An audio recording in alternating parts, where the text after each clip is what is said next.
itu selalu rata-rata dalam podcastnya, termasuk yang di Mubahalah yang menjadi pangkal persoalan dalam persidangan kali ini, adanya suatu kebencian terhadap Presiden Republik Indonesia, Bapak Jokowi. Karena yang diangkat itu. Sekarang kalau saya tanyakan kepada Pak Bambang itu SD, SMP, SMA, kuliah tidak pernah kenal dengan namanya Pak Jokowi. Tapi dalam sebentar, nggak usah dikomentari dulu. Dalam bukunya Jokowi Undercover 1 maupun Jokowi Undercover 2 yang katanya belum terbit, Jokowi Undercover 1, saudara ahli tahu bahwa gara-gara membuat buku itu, yang saya tahu kalau memang itu penelitiannya itu sesuai dengan data, kayak gitu, ada semacam harusnya bedah buku. Ngundang misalnya saudara ahli mengatakan itu kalau misalnya diuji di pakar-pakar atau mungkin di universitas. Sebentar Pak. Terdakwa tenang dulu, nanti ada gilirannya. Oke, sebentar. Tidak pernah dilakukan oleh yang bersangkutan. Sebentar. Gini aja, mungkin bisa dipersingkat Pak Jaksa, to the point saja, biar bisa dipersingkat. Ada verifikasi data, pembanding data. Kami hadirkan kepala sekolah dengan data-data yang ada, meskipun kami ini hanya dalam berkas perkara, hanya ijazah itu fotokopi tapi terlegalisir oleh yang membuat, dalam hal ini sekolah. Sebentar, saudara terdakwa bisa tenang tidak? Itu kalau saudara tidak bisa tenang, saya suruh keluar nanti. Kalau dibandingkan, kami belum bandingkan karena ada studi komparatif atau mungkin pembuktian saling pembanding dalam pemeriksaan terdakwa nanti. Kami mempunyai bukti otentik dalam artian meskipun fotokopi tapi terlegalisir dikeluarkan. Oke, sebentar, gini aja, sebentar sekali lagi, saudara nanti saya suruh keluar nanti. Kami belum tahu dari pihak Pak Bambang ini palsunya di mana. Ya, apakah dia punya fotokopi supaya kami yang terlegalisir kita tidak tahu. Pertanyaannya coba Jaksa, pertanyaannya ya. Itu terus kemudian yang viral kemarin bahwa sebelum ke persidangan hari ini ada saksi kami hadirkan Joko Wahyudi. Saudara terdakwa itu dalam konten YouTube-nya bilang tembak kepala saya, ya kan, ijazah SD, SMP, SMA Pak Jokowi itu palsu karena nyuri ijazahnya Pak Joko Wahyudi. Sementara Joko Wahyudi kami hadirkan dan ijazahnya tidak hilang. Sebentar, sekali lagi saudara bisa tenang nggak? Itu kebohongan. Tolong terdakwa tenang ya. Atau ini suatu bentuk kedunguan? Pertanyaan. Ya, jadi itu pertanyaan. Apakah itu suatu bentuk kebohongan atau kedunguan? Ya, karena tadi ahli juga menyampaikan beberapa kali perkataan kedunguan dan kebodohan. Logik. Terus itu dulu yang disampaikan Pak Jaksa tadi itu fakta selama persidangan. Joko Wahyudi yang dituduh ijazah SMA-nya hilang dicuri oleh Pak Jokowi, tapi dihadirkan ijazahnya tidak hilang. Nanti ada giliran saudara terdakwa, tenang dulu. Gimana pendapat saudara? Gimana pendapat saudara? Pendapatnya ahli ini hanya berpendapat, monggo pendapat saja, Sekali lagi saya ingatkan di sini, meskipun ahli ini ahli filsafat, tetap sifatnya netral, hanya memberikan pendapat. Soal pendapat ahli, sebentar, nggak bisa, sebentar, bisa. Sekali lagi saya ingatkan, kalau saudara berteriak-teriak terus saya suruh dikeluarkan dari sidang, Gimana sebentar. Ahli tadi sudah mencerna apa yang disampaikan oleh Pak Jaksa. Silakan pendapat yang kita minta, pendapat ahli itu berpendapat untuk meyakinkan kami majelis hakim. Jadi sekali lagi kami ingatkan di sini kami bersidang itu sesuai ketentuan KUHP, ada ketentuannya. Kami juga bertanggung jawab terhadap undang-undang, juga bertanggung jawab terhadap Tuhan Yang Maha Esa. Jadi nanti saya pikir di sidang ini jangan lagi ada saling menuduh, misalnya penasihat hukum menuduh jaksa begini, jaksa menuduh penasihat begini. Tidak usah saling menuduh, kita silakan aja saling membuktikan ya. Nanti dari beberapa saksi dan ahli yang dihadirkan, kami akan menilai. Mudah-mudahan kami diberikan pencerahan lah. Silakan ahli, silakan. Oke, berpendapatnya, pendapat tadi kan pendapat dari sisi pertanyaan penasihat hukum, sekarang pendapat dari sisi fakta yang disampaikan oleh jaksa bagaimana menurut ahli mengenai kedunguan dan kebodohan tadi. Terima kasih Pak Hakim. Di awal saya terangkan bahwa hoax itu bukan kejahatan. Karena dia punya fungsi untuk memancing opini publik. Terutama di negara-negara yang tersumbat kanal-kanal informasi, kita bikin hoax saja. Lain kalau negara ini terbuka, nggak ada orang yang bikin hoax. Jadi dibalik, kenapa hoax muncul? Karena informasinya tertutup, itu soalnya. Yang ada di undang-undang itu urusan saudara itu. Jadi satu poin. Yang kedua, kasus ini dari awal kasus politik. Bukan, karena yang dipersoalkan adalah tokoh politik namanya Joko Widodo yang adalah presiden. Kalau Joko Widodo yang saya temuin tadi di sekolah 26 yang ada soal. Justru karena tadi prinsip noblesse oblige, maka seluruh mata itu mesti diarahkan dengan kecurigaan penuh pada Jokowi. Itu dasarnya. Standar berpikirnya begitu. Anda tidak hadapi seorang warga negara terhadap warga negara yang lain, enggak, terhadap kedudukan noblesse oblige dari presiden. Artinya kita ingin presiden itu can do no wrong. Enggak boleh salah presiden itu. Enggak boleh ada cacat dia. Karena itu kita bersihkan. Termasuk kecurigaan. Kenapa? Saya juga mencurigai. Kenapa seseorang yang lulus dari universitas tidak bisa berpikir abstrak? Tidak bisa berpikir konseptual. Maka saya curigai. Baik, jawab pertanyaan tadi. Ketika saya menjelaskan tadi kasus itu tadi, jawaban saudara gimana? G. Ya. Karena memang Sesuai filsafat. logika apa tidak? Ya, memang kalau filsafat begini memang G. Jadi karena ini ahli filsafat, jawabannya ya filsafat nih. Ya, silakan G. Tolong penonton diam, tolong ya tertib ya, penonton tertib ya. Saya ingatkan penonton tertib ya. Ini sidang, tolong ya. Silakan dilanjutkan Pak Jaksa, silakan. Ya, oke. Menurut filsafat ya, saudara ahli kayak gitu, pemberitaan apapun, penyebarluasan informasi apapun kayak gitu kan, sebelum ada keyakinan atau data yang terverifikasi, kan tidak boleh istilahnya menyebarkan itu suatu kebohongan atau mengaku tidak sesuai data kayak gitu. Karena itu menyangkut kredibilitas seseorang kayak gitu. Menurut pendapat ahli gimana? Itu yang saya bantah dari tadi, nggak ada kredibilitas seseorang di situ. Presiden nggak punya kredibilitas sebagai manusia yang punya jabatan publik. Apa kredibilitas presiden? Dia dipilih rakyat supaya meneruskan kepemimpinan. Dia juga bisa dijatuhkan rakyat. Apa kredibilitasnya? Intinya Anda mesti paham di dalam hukum, person in law yang adalah human dignity.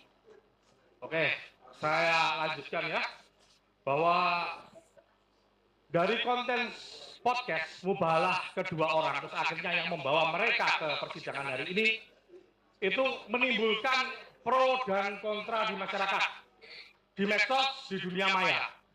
Saya tanyakan kepada saudara, dunia maya ini apakah sudah menjadi representasi dunia nyata pada saat ini? Sebelum itu saya tanya dulu, pro dan kontra itu baik nggak ada di dunia maya?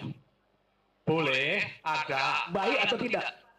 Pro kontra itu kalau misalnya sekarang kita melihat tidak ada saling mencaci maki, saling kebencian, normal-normal saja nggak apa-apa ahli. Oke, Karena di sini menimbulkan antara mereka, mohon maaf, mereka yang pendukung pemerintah dalam arti ini Presiden Jokowi dengan mereka yang kontra pemerintah itu terjadi debat kusir yang tidak tahu jeluntrungannya alurnya selesainya kapan, malah timbulnya perpecahan, kebencian kayak gitu. Menurut saudara hal ini itu sudah representasi di dunia nyata apa belum? saya terangkan pelan-pelan ya, Pak Jaksa ya. Perlahan. Tolong tenang, penonton tenang. Pertama, you pakai istilah pro kontra. Pro kontra itu maksimal yang satu puji, yang satu caci. Kalau dua puji itu pro. Nangkap nggak? Ya. Kalau dua mencaci artinya kontra. Ya. Dunia ini pro kontra. Anda tidak bisa mengusul, Anda pro kontra tapi saling puji aja ya. Anda pro kontra dan saling caci. Jadi secara logis definisi Anda itu cacat di dalam definisi. Oke. Tenang, sekali lagi tenang. Oke. Tenang, Saya mikir pro kontra tadi, saya mengatakan bahwa saya ingin tanyakan kembali lagi. Dunia maya menurut saudara ahli ini merupakan representasi dunia nyata apa tidak? Dunia maya itu, perhatikan ya kalimat saya. sesuatu yang diupload ke dunia maya mengalami abstraksi. Anda nggak bisa lihat. Kalau saya bilang bangsat Jokowi, Anda akan bilang Anda maki. Padahal bangsat, tetapi sebetulnya dia lagi gembira. Bagaimana yuk cari representasinya itu? Itu hanya bisa dibaca dengan metode dalam ilmu hukum namanya hermeneutics of suspicion. Oke. Pernah belajar itu nggak? Oke. Oke. Sekali lagi saya peringatkan penonton ya, tolong jangan berteriak-teriak. Ini sidang ya. Mohon saudara ahli ingat-ingat. Tolong kembali, dihormati ya. sidang ini. Saudara ahli ingat-ingat kembali. Ini kutipan yang saya tanyakan kepada saudara itu dalam kapasitas ketika pada waktu saudara pernah menjadi saksi dalam persidangan Ratna Sarumpait? Pernah? Saksi Ratna Sarumpait di perkara yang bersangkutan. Ini tadi yang saya tanyakan itu hanya sekedar bahwa saudara konsisten atau tidak di sini karena saudara memberikan pernyataan di situ dunia maya pada waktu itu merupakan representasi dunia nyata. Anda tahu arti representasi? Saudara mengatakan itu enggak? Iya betul. Ya betul, cukup. Entar. Cukup. Anda tahu nggak representasi itu bukan identitas primer. Oke. Namanya representasi. Saya tanyakan sudah dijawab. Ini saya melanjutkan pertanyaan yang lain. Oke. Ini, Lanjut, pertanyaan lanjut. Sekali lagi saya ingatkan, tolong yang teriak itu dikeluarkan. Karena ini keterangan saudara pada waktu Supaya biar mati. ini. Yang tadi sekedar itu ya cuma sekedar yang Anda bacakan. Panjang lebar saya terangkan di situ. Ini saya kutip. Oke, ini ya. panjang lebar. Timbul pro kontra di masyarakat, di medsos, di dunia maya. Terus saudara menjelaskan dunia maya menurut saudara itu pada waktu itu representasi dari dunia nyata. Saya hanya menanyakan itu aja. Apakah itu pernyataan saudara pada waktu itu? Apakah itu pernyataan sepenggal apa selengkapnya? Loh, itu sudah istilahnya sudah kami lihat bahwa posisinya lengkap seperti itu. Kami mengutipnya lengkap. Saya terangkan pada waktu itu, Anda hanya bisa mengakses dunia maya sebagai representasi. Bisa bedain nggak? Dengan mengatakan, bagaimana? Oke, silakan saudara berkelit juga tidak apa-apa. Ini kemudian, Ya. Ini memang jawaban filsafat seperti ini Pak Jaksa. Izin yang mulia, Nggih. mohon ini ahli yang kami hadirkan. Nggih. Kalau saudara jaksa tidak sependapat, silakan cari pertanyaan yang jawabannya diduga nggih, sependapat. oke. Tapi Nggih. saya tidak terima ahli kami dinyatakan Nggih, demikian, nggih. tidak dalam forumnya. Sebentar, gantian. Sebentar. Dan justru ini mengkonfirmasi Sebentar, dendam nggih. seorang jaksa. Enggak, gini sebentar. Semua punya hal yang sama. Tolong, siapa yang berteriak itu tolong keluarkan. Yang berteriak itu keluar. Keluarkan yang suka berteriak itu keluarkan. Dari tadi saya memperhatikan penonton tidak tertib, keluar masuk saya. Tolong jangan berteriak ya, dukung Oke. kami dengan tertib. Kalau memang mendukung silakan dengan tertib.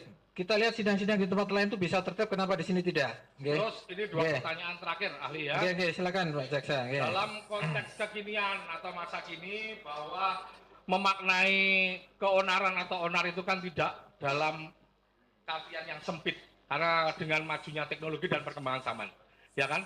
Yang ingin saya tanyakan, apakah keonaran atau keributan itu di dunia maya, medsos tadi, jawaban yang saudara pernah saya tanyakan tadi, itu harus sifatnya itu harus fisik.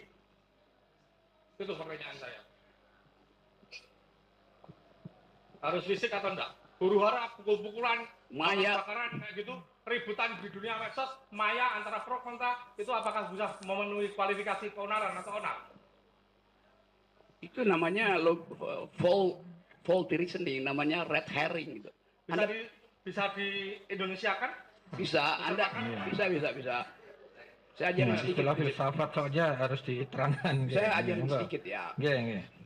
Ini lagi sibuk. Orang nyari kambing hilang itu. Tiba-tiba sebelah sana datang tukang jual obat bilang bahwa saya jual obat yang bisa saudara masuk surga. Maka Anda pindah dari kerumunan ini, pindah ke situ. Itu namanya red herring. Mengambil atensi lain dari hal yang lagi dipercakapkan. Anda lakukan faulty argument itu. Anda sendiri bilang itu dunia maya. Lalu Anda bilang mesti ada kegiatan fisik nggak di dunia maya? Bagaimana mungkin dunia maya ada kegiatan fisik? Dan saya melihatnya kan itu kan tidak boleh dimanai sempit sekarang dengan perkembangan teknologi dan Sudah. Nggih. Sebentar. ini Nggih. terakhir ini Nggih, silakan terakhir. ya. Nggih, monggo. Dari saya. Nggih. Ini kembali lagi tentang keonaran tadi, pro kontra, ya. Dari segi bahasa menurut saudara apakah bentuk suatu keonaran atau onar? Terus Ini berikutnya, filsafat, ahli filsafat ya, ini. Dari segi kegaduhan di filsafat. medsos apakah bisa diartikan sebagai bentuk keonaran? Itu aja penegasan saja. Penegasan, ya. Monggo. Hukum itu dilakukan dengan dua maksud. Pertama, menuntut keadilan dengan segala macam versi. Kedua, menguji keadilan itu. Karena itu ada peran devil's advocate, advocatus diaboli, bahasa latinnya, yang memang tugasnya membuat keonaran. Anda lakukan hal yang sama, ini semua keonaran. Kan itu maksudnya. Ya nggak fisik, tetapi nggak boleh.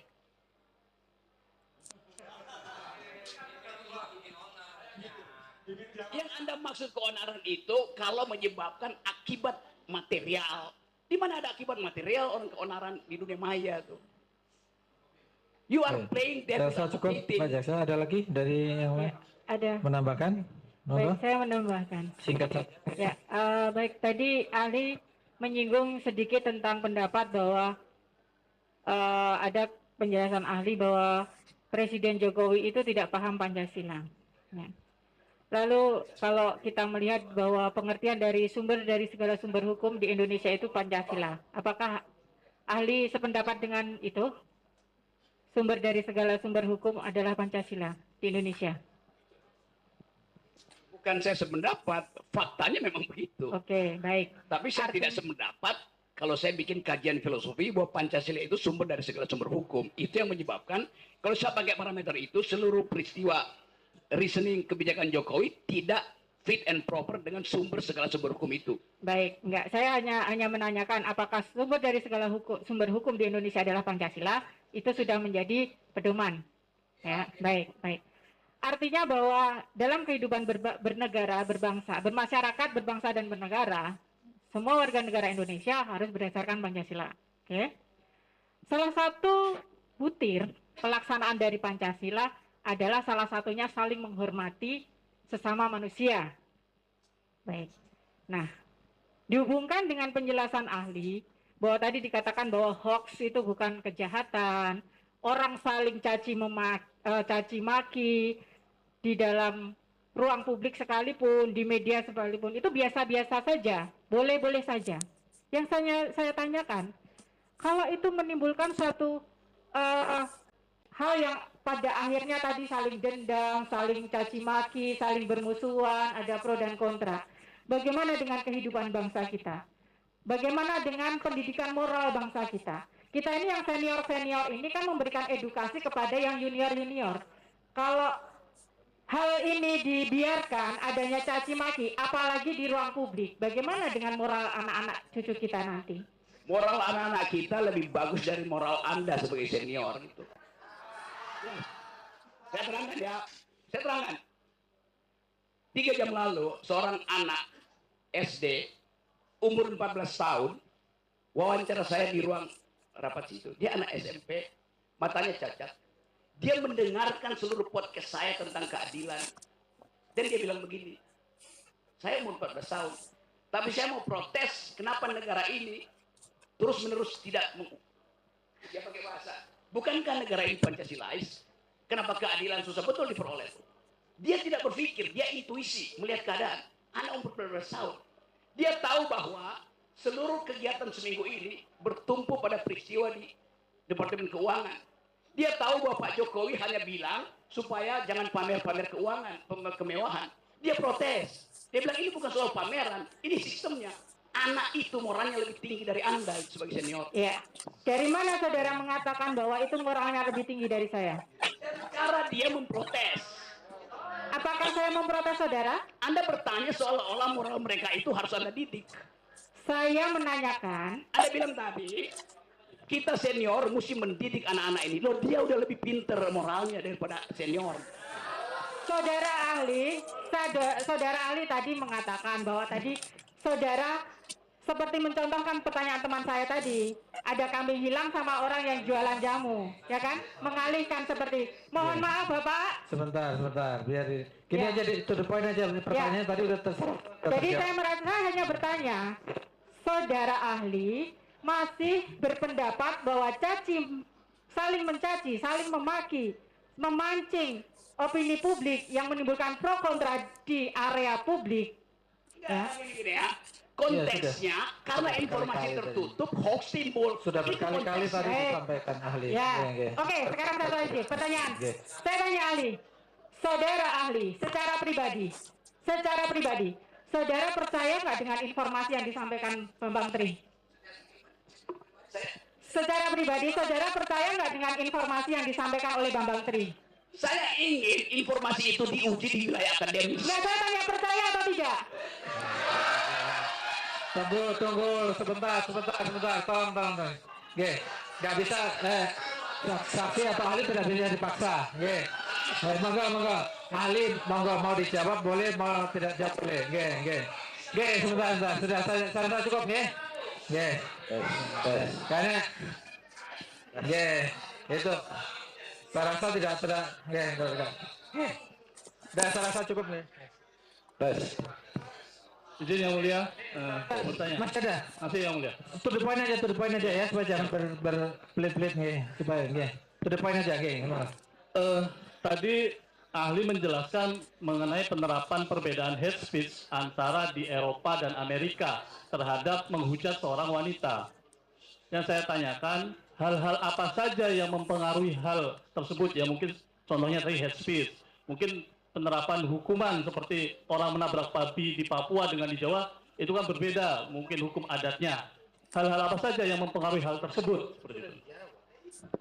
Ini ya, hate speech itu istilah di dalam hukum internasional yang dikaitkan dengan persoalan masa lalu di mana satu kelompok itu dihinakan, itu dasarnya. Ini bukan soal local wisdom, salah lagi Anda tuh, nggak ada urusan dengan local wisdom.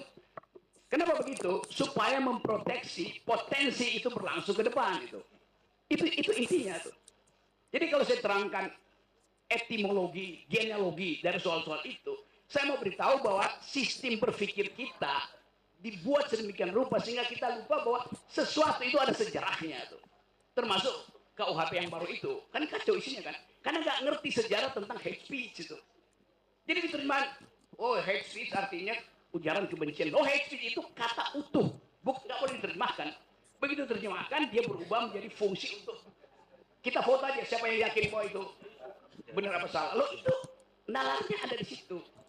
Jadi saya kasih kritik bahkan ke pembuat undang-undang. Anda nggak baca sejarah intelektual dari demokrasi, dari hukum itu.